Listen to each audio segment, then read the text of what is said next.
Hey, welcome back and Happy New Year. In this first video for the new year, we're going to talk about making borders and frames around your work just to kind of add a little bit of pop. And it's a quick trick. I'm going to show you a few different methods that I'm going to use here. I'm going to start off with the rectangular marquee tool. I'm going to turn on my rulers by hitting Command R. And the easiest way to do this is just to go ahead and drag guides from the rulers to where you want them to be. I'm giving myself roughly about a 50 pixel, maybe 100 pixel margin. And from there, what you can do is you can use the marquee tool to align itself with the guides that you've created. And of course, I'm doing this on the topmost layer with nothing on it.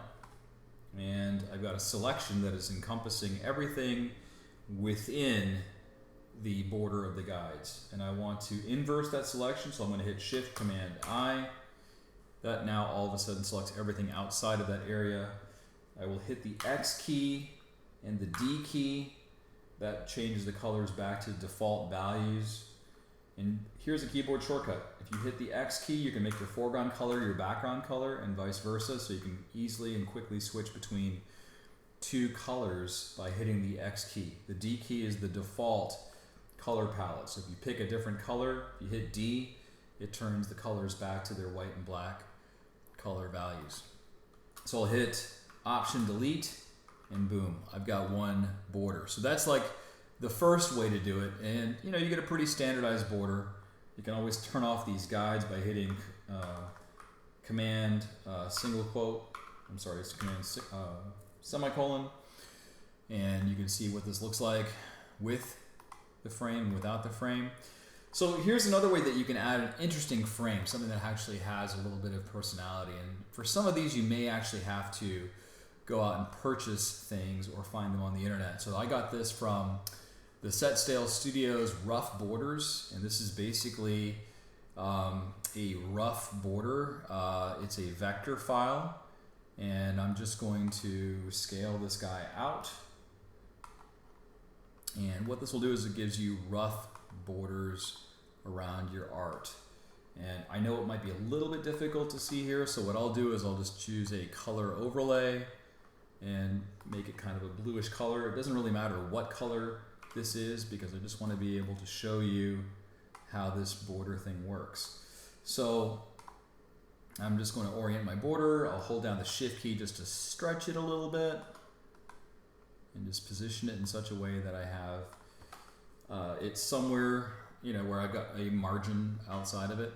Now if I hold down the Command key or the Control key on a PC, if I click on the layer that contains that outline, it creates marching ants around it. So I need to inverse the selection there, Shift Command I or Shift Control I, and now I'll make a brand new layer, and I can do that by just clicking the new layer icon and hit Option Delete or Alt Backspace on a PC, and now you've got this really cool, interesting border that has this kind of organic type feel to it. So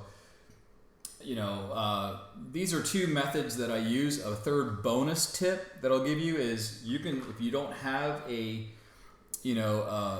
texture or something that you can use that already has a pre-baked border. These are all high resolution scans, and they've been converted to vectors and also PNGs.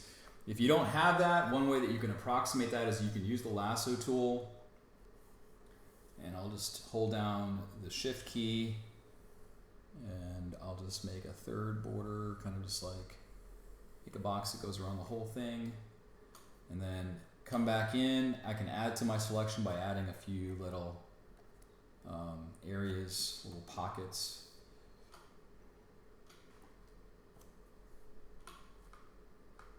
And I can inverse the selection, Shift Command I, and now I've got my own unique border, right? And I can always add to that border, and I can subtract from that border just with my selection tools in Photoshop. So I hope you found this to be useful. Thanks again for watching. I do appreciate all the subscribers. Let me know what you're interested in seeing next. If you have any questions on what I've done here, please feel free to go ahead and ask in the comments below. Thank you so much for watching, and I will see you in the next video.